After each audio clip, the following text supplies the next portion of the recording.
So, good evening, everyone. I am Tejaswini Kaktikar, and I'm a research fellow at the Maritime Research Center and a BSc Anthropology student at University College London. First of all, thank you to our panel and to everyone joining us today for this discussion on the Brahmaputra. When we think about governing a river, we usually begin with what we can see. We see flood water spreading across the floodplain. We see banks collapsing, channels shifting, ferry routes changing, and structures come under pressure. These visible changes understandably command public attention and also institutional response. But the Brahmaputra begins to change before many of these outcomes appear at the surface. Sediment is already being redistributed, a channel is gradually becoming shallower, the riverbed is shifting, and scour may be developing, and underwater habitat conditions may have already changed. And so by the time these consequences become visible, the process producing it may be well advanced. This is what I mean by the invisible river. I'm not arguing that the Brahmaputra is unknown. It is the most studied and dynamic and strategically significant river system in the region, but that the invisibility lies in the gap between the processes shaping the river and the system through which we govern it. We, like I said, often govern the visible, a flood emergency, a disrupted route, a collapsing bank, or ecological decline that can no longer be ignored. But those conditions that produce such events have been developing underwater for weeks, months, or across several seasons. So the central question that I want to address today is, how can consequential underwater change become understandable, credible, and actionable within Brahmaputra governance? This is where the underwater domain awareness, or UDA, becomes relevant, not just as a collection of monitoring technologies and not as a promise that the river can be made completely predictable, but as a governance architecture, a structured way to connect underwater observation with interpretation, interpretation with verification, and verification with action. So my argument then begins with the difference between seeing change and being able to govern it. The problem is not simply that underwater processes are unseen. Many of them can be measured. Hydrographic surveys can show changing depths. Bathymetric mapping can reveal the form of the riverbed, and sediment profiling and repeated observation can sort of reveal deposition, scour, and morphological change. But a measurement does not explain its own significance. Think of a ferry channel gradually becoming shallower. A survey can record that change, but the data alone cannot tell us whether change is temporary, whether the channel is likely to move further, or whether another route is safe or an advisory is required. The observation only really becomes useful when it's interpreted in relation to a decision. Does the change affect navigation? Does it indicate a wider morphological shift? Is it creating an emerging risk for a nearby structure? Or who receives this information? Who is responsible for responding to it? And so this is why scientific visibility at the moment does not automatically produce governance action. Information could be technically valid, but still remain institutionally inactive. It may be generated by one agency, interpreted by another, and then required by a third. And there may be no agreed threshold for action, no routine pathway through which evidence of underwater changes reaches those that are sort of responsible for preparedness, for maintenance, for ecological management, or even local warning. And so the problem is not only whether underwater processes can be observed, but also whether institutions can make those observations meaningful and credible and actionable. That becomes particularly difficult because the Brahmaputra is known through several systems that do not consistently connect. Like I said earlier, the Brahmaputra is not unknown. It's known through hydrology and flood forecasting. It's known through sediment studies and river morphology. It's known through infrastructure, navigation, ecology, fisheries, disaster management, and transboundary governance as well. And each of these systems produces a necessary and very valuable knowledge. And so the problem then lies not in specialization, but that a river of this scale and complexity cannot be understood through just one discipline or governed by just one institution.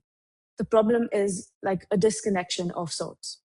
Take an example of, let's say, a ferry disruption. It could be treated as an operational issue, but the processes producing it also involve deposition and channel migration. Take another example of a decline in fish catch, which could be approached as a fishery problem, but it may also reflect things like changing depth, substrate, turbidity, connectivity, and submerged habitats. And so visible consequences are clearly appearing in one sector, and the processes producing it are crossing several. The Brahmaputra does operate as a connected system, but our knowledge of it is divided by mandates and professional categories and administrative boundaries. And so this means that the basin doesn't just face a lack of information, but a lack of architecture connecting underwater change to its wider consequences. And once we sort of think about this problem in this way, the idea of invisibility takes on three distinct forms. The first form is, of course, physical invisibility, where things like sediment transport, riverbed migration, submerged habitats, and changing bathymetry are difficult to observe.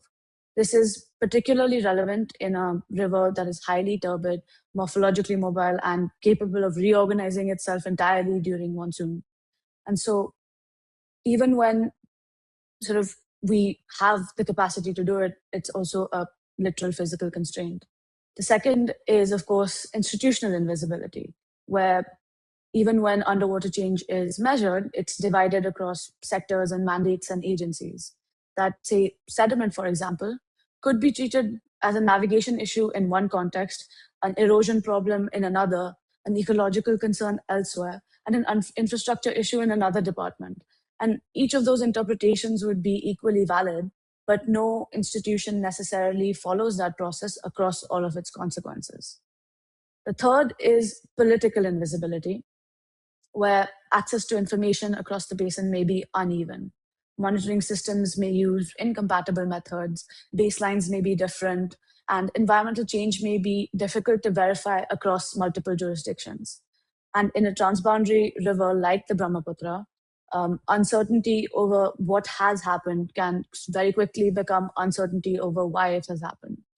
And different actors may offer sort of competing explanations for the same change, particularly when underlying evidence cannot be compared.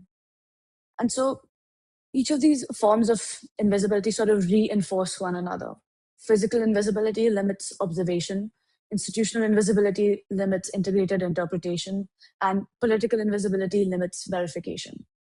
The UDA is relevant here because it offers sort of a structured response to all three. Scientific tools can strengthen observation, integrated interpretation can connect change across sectors, and comparable evidence can support verification. And sort of the need for that architecture becomes maybe most obvious when we consider the mismatch between how the river changes and how we currently respond to it. Like I said, the Brahmaputra is incredibly complex. It evolves through processes, but our current governance responds to events, crossing becoming unsafe, a bridge foundation being exposed, a flood emergency unfolding, or visible ecological decline that we just can't ignore. But at that point, the issue becomes urgent and institutionally recognizable. But the event is more often than not the final stage of a process that began much earlier. The ferry channel, for example, did not become shallow the moment a vessel encountered difficulty. Sediment had already begun to accumulate, flow had already been redistributed, and the channel form had already changed. The underwater processes almost always precede the visible disruption. And it creates sort of a temporal mismatch of sorts. If governance becomes fully active only when consequence is obvious, the opportunity for earlier and more proportionate action has already become really narrow. But I think conversely, it's also important to note that not every underwater change indicates an approaching crisis. The Brahmaputra is naturally dynamic. Channels migrate, chars form and disappear, sediment is deposited and remobilized, and habitats do change with the river. And so the task then is not to stop the river from changing, but to be able to distinguish from expected river dynamism and change that is becoming consequential for people, for livelihoods, for ecology and infrastructure. And so the governance gap also sort of becomes clear here, that the river changes through processes, but our institutions respond mainly to visible events. And these processes develop underwater, while information about them remains divided across institutions and difficult to verify across the basin. This is where the UDA sort of comes in. It offers us a structured way to move from asking what is changing beneath the river to asking what does that change mean, who is getting affected, who needs to know, and what should follow. Its relevance in the Brahmaputra is particularly strong because underwater processes are fundamental to how this behaves. Like I said, the Brahmaputra is highly sediment intensive, braided, morphologically mobile, highly turbid, and seasonally reorganized by monsoon flows. Neither of these are separate characteristics. They interact continuously.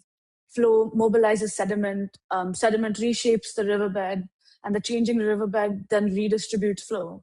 And that redistribution then affects broader things like bank stability and aquatic habitats and security of river-dependent communities. And so this is why also no single underwater variable can explain the Brahmaputra in its entirety, and also why surface hydrology alone, although indispensable, is not enough. Discharge tells us how much water is moving through the system, but it does not by itself tell us how the riverbed is responding, how navigation depth is altering, or why erosion is intensifying in a particular place. And so understanding the Brahmaputra and then being able to govern it requires a coupled view of all of these factors. And the UDA provides us with a framework for building that coupled view. It provides like scientific tools like hydrographic mapping and bathymetric observation, for example, with ecological information and operational knowledge and the lived experience of river communities. Its purpose then is not to simply just generate more measurements, but to turn underwater change into usable river intelligence. What the UDA adds is the ability to understand the wider meaning of underwater change. A change in depth, substrate, and turbidity and sediment movement is not just a technical observation. It may affect things like aquatic habitats and fish movement. It may affect fish productivity, fishery productivity, ferry access, navigation reliability. It may alter how communities move, work, access markets, and respond to risk. And when evidence about that same river process can be compared across institutions and jurisdictions, it also becomes strategically relevant. This is what in this slide I'm sort of describing as ecological, economic, community, and strategic intelligence. They are not four separate UDA systems, but four dimensions of the same underwater processes. Take, say, a shifting channel, for example. Ecologically, it may alter habitat and connectivity. Economically, it may affect navigation or fisheries.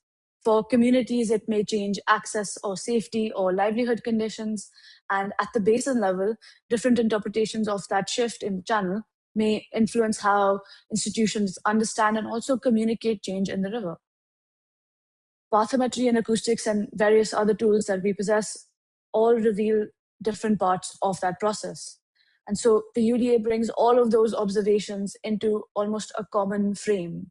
And so its contribution is not the instrumentation itself, but the ability to connect a physical signal to ecological, economic, social, and strategic consequences.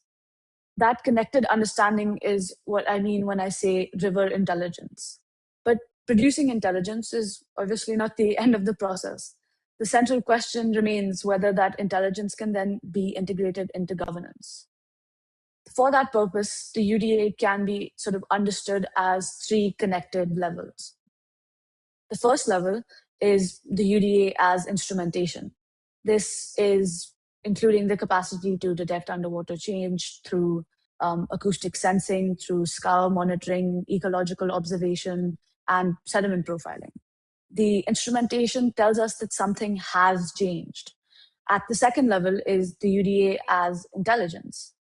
this is where the significance of that change from the first level is interpreted. What does this mean for fisheries? What does it mean for mobility and livelihoods and river security?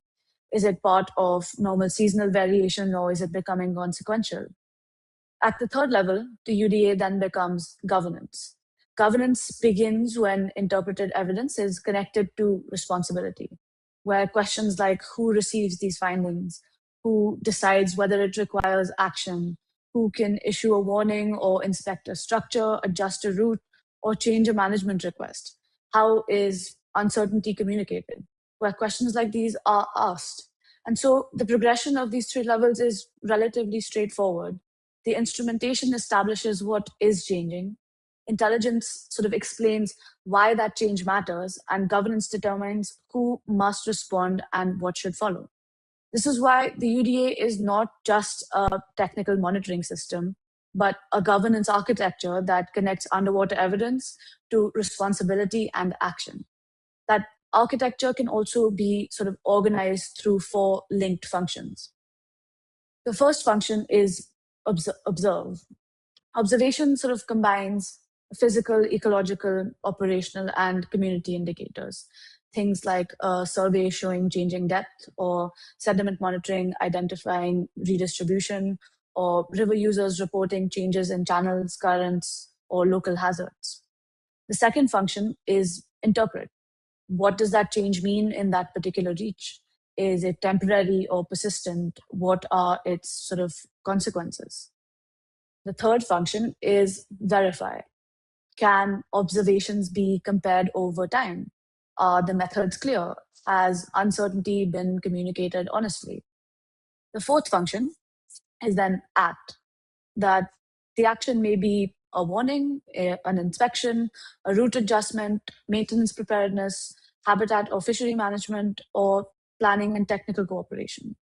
All of these sort of function in a cycle rather than a one-way chain, where action produces new observations and a warning could be revised, a route may continue to change, and management responses may require further evidence.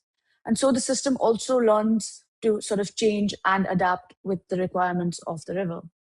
This sort of observe, interpret, verify, act cycle is the operating logic of governance-oriented UDA. But this interpret stage cannot be completed by technical measurement alone. A measurable change, like I said earlier, does not automatically reveal its local significance. This is also why the UDA must be participatory. This idea of this participatory UDA is not just sort of a collection of local observations. It recognizes the different river users have different experiences in different parts of the Brahmaputra and therefore hold different forms of relevant knowledge. For example, fishers could observe changes in fish movement, habitat, turbidity, catch conditions, and fishing grounds. Ferry operators could encounter changing channels and depths and landing conditions and navigational constraints in real time.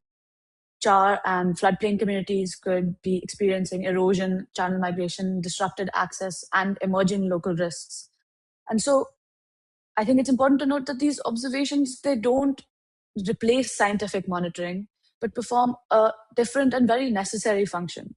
That this idea that technical tools do measure change consistently, but local knowledge can help explain to us whether that change is unusual or operationally significant or historically familiar or already affecting everyday life. And so participation therefore strengthens this interpretation step. It connects technical evidence also to lived experience.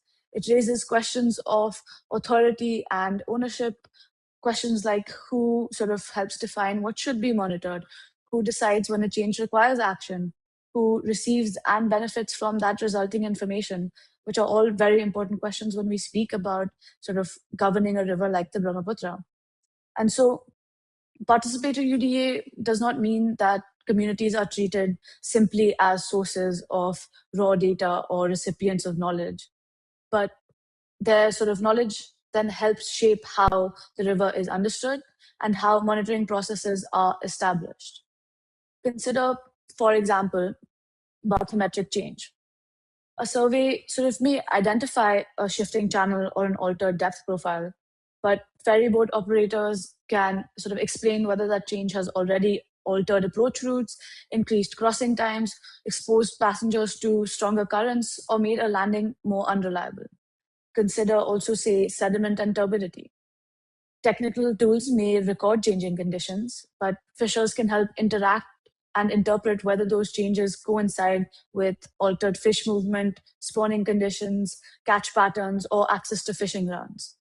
Consider also, say, bank and riverbed instability. Technical evidence may indicate erosion or scour, but Char residents could help recognize local warning signs like seepage and cracking, unusual currents, and change in bank sound. My point is not that every local observation is automatically correct, but that technical evidence alone may remain contextually incomplete. That community knowledge makes the UDA locally intelligible, that it connects physical change to routines, dependencies, vulnerabilities, and locally meaningful thresholds. But participation does not simply become credible because communities have been invited into the process. It also requires sort of clear conditions. For the UDA, those conditions, the first of those conditions is validation, where scientific measurements and community observation must be examined together. Local reports can sort of be assessed against technical evidence, but technical interpretations must also be tested against lived conditions. The purpose here is not to declare one form of knowledge superior to the other, but to almost identify where they converge, where they differ, and what further evidence is required. The second condition is reciprocity. Findings must return to the communities that contribute knowledge. If fishers report habitat change or ferry operators identify a hazard, the resulting analysis or warning or management response must not remain just inside an institutional system. The third is data rights, where sort of things like ownership, access, consent, attribution, and benefit must be clear. And this sort of understanding that community generated information could have economic, ecological, political, or safety implications as well. The fourth condition is institutional accountability, that participation must connect to a decision pathway, that questions like who receives the observation, within what period is it assessed, how is non-response recorded are all asked. Without these mechanisms, participation becomes sort of consultation in name only. It becomes evidence gathered but not really acted upon. So these are not just operational safeguards placed around the UDA framework, but conditions under which the participatory UDA produces credible and actionable intelligence. The same sort of concern with credibility and comparability also applies when underwater evidence must move across institutions and national boundaries. At the reach level, verification means comparable observations, traceable change, and methods that other institutions can examine and cross-examine. At the basin level, the task becomes more difficult because different institutions and riparian states could be using different indicators, different baselines, different monitoring systems, and different technical standards. And so this idea of hydroverification in the UDA is almost a way of extending that verification function across those boundaries. It doesn't require complete data sharing, and it does not require one central basin database, and it does not assume that technical cooperation sort of eliminates political disagreement. Its more sort of practical objective is this idea of interoperability, that selected indicators, methods, metadata, and uncertainty ranges can be made comparable. Things like sediment change or channel and bathymetric change or ecological indicators or navigation conditions may offer sort of possible areas for technical comparison and collaboration. Each of the different actors in the system may retain their own sort of ways of producing and understanding knowledge, but the selected evidences and almost sort of points of comparison should remain understandable and examinable beyond the institution that produces it. This is not to say that verification is trust, but without verification, mistrust becomes a lot harder to contain. Where evidence cannot be examined, uncertainty about river change can become suspicion about intent. And so hydroverification and this idea of hydroverification in the UDA does not aim to resolve all transboundary disagreements, but to create a more credible technical basis for discussion and reduce specific forms of uncertainty. And so the question then becomes, how can this framework be possibly tested without waiting for a comprehensive basin-wide agreement? A feasible starting point would be what I like to call a distributed pilot across selected river reaches where multiple risks interact.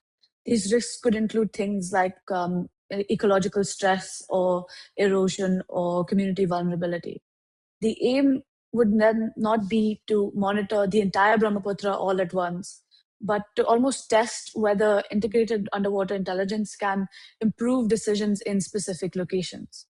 The pilot would bring together technical agencies, local authorities, researchers, and sort of local stakeholders like ferry operators and jar communities, and would connect it with bathymetric surveys, sediment monitoring, ecological indicators, and structured observations. Its sort of institutional core, as you would call it, could be what a local interpretation cell. And this cell does not aim to sort of replace existing authorities. Its purpose remains to bring together evidence, interpret what a change means, identify what remains uncertain, and then connect those findings to the institution responsible for responding. Common monitoring protocols would make observations comparable. Clear data stewardship rules would define access and responsibility. Regular technical reviews would sort of allow methods and interpretations to be revised and revisited. And most importantly, every information stream must have and will have a decision link. That if channel change is detected, the information must reach those managing the route. If habitat change is observed, it must connect to fisheries and ecological management. And this is not a proposal for a new basin authority of sorts, but almost a mechanism for connecting knowledge to responsibility through what already exists. And so its success should not be measured by the volume of data collected, but by whether underwater intelligence changes a decision. Take, for example, in safety and infrastructure, if scour is being observed, it should be then interpreted in relation to a bridge or terminal, verified through repeated evidence, and then linked to an inspection before visible failure. If fisheries and community resilience, if habitat change is detected, fishers could help interpret its implications for movement, for catch, for spawning, and management then may respond before the decline becomes severe. In navigation, bathymetric change and local reports may lead to a route adjustment, updated markers, or even targeted surveying before an accident reveals the hazard. At the basin level, comparable evidence then sort of allows us to change the structure of disagreement. It allows the discussion to move from, is this actually occurring, to what response is appropriate, who's responsible, and how should risk be managed. These are all different applications, but they follow the same broader idea of the UDA cycle. Observe the change, interpret its consequence, verify its evidence, and connect it to action. That is the difference between collecting underwater data and then producing governance intelligence. The wider shift can also be expressed through sort of 6 movements. The first from detecting change to interpreting consequence. The second from surface indicators to integrated surface and underwater intelligence. The third from fragmented observations to sort of interoperable knowledge. The fourth from community consultation to co-produced monitoring. The fifth from reactive response to anticipatory government. And lastly, from information asymmetry to hydroverification. These are not separate reforms. They are all different parts of the same transition. That participation strengthens interpretation because it connects technical measurement to how sort of conditions are experienced on the river. Validation strengthens verification because it allows evidence to be examined rather than just accepted. And Verification supports cooperation because it gives institutions a more credible basis for comparing claims, and clear responsibility turns intelligence into action. So the central shift, therefore, is sort of from governing only visible outcomes to understanding also the underwater processes producing it. That doesn't imply that every process can be completely predictable. It doesn't mean that uncertainty can be completely removed from the Brahmaputra, but it means building the capacity to recognize change earlier, understand its consequence more clearly, and preserve sort of the possibility of acting before disruption becomes crisis. This sort of brings me back to the idea with which I began, which is the invisible river. The Brahmaputra will always remain dynamic. Its channels will continue to migrate, sediment will continue to reshape the riverbed, and monsoon flows will continue to sort of reorganize entire reaches. Habitats will change, livelihoods will adapt, and institutions will continue to make decisions. The choice, therefore, is not between uncertainty and certainty. It's between certainty that remains fragmented and unmanaged, and uncertainty that is observed, interpreted, verified, and connected to bigger responsibility. That is the contribution of the UDA. It makes underwater change more observable. It creates almost a structure through which that change can be interpreted across ecological, economic, community, and strategic dimensions. And then the participatory UDA ensures that technical evidence is understood alongside the knowledge of those who live and work on the river. And hydroverification creates a basis for sort of selected evidence to be examined across institutions. And clear decision links ensure that that information does not remain trapped inside surveys, reports, or bureaucratic red tape. The ambition then is not a technologically omniscient system that claims to control the Brahmaputra. It's a more realistic and almost a more demanding form of governance, one that can recognize change before it appears only as damage, one that can communicate uncertainty honestly, and one that can act proportionately while evidence is still developing, and most importantly, one that can learn and adapt as the river continues to change. That is what it means to govern the invisible river. That governing the Brahmaputra means building the capacity to act under uncertainty and not waiting for uncertainty to disappear. And this is what the UDA could allow us to do. Thank you.